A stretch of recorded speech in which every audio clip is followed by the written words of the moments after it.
Hello, my name's Tom and this is going to be a tutorial on how to climb a tree. First you'll need to find a great climbing tree. Not like this one, because that one is really hard to climb. This one, see how it splits into two? This is where you put your foot in the crevice. So you want to grab onto another branch, this one's broken, put your foot in, right?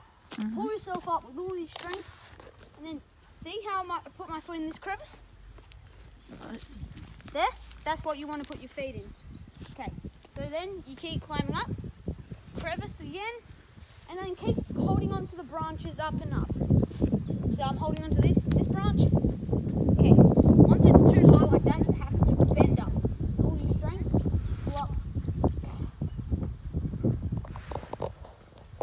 Okay, it's going well. Just watch out for really thin branches because they may snap easily.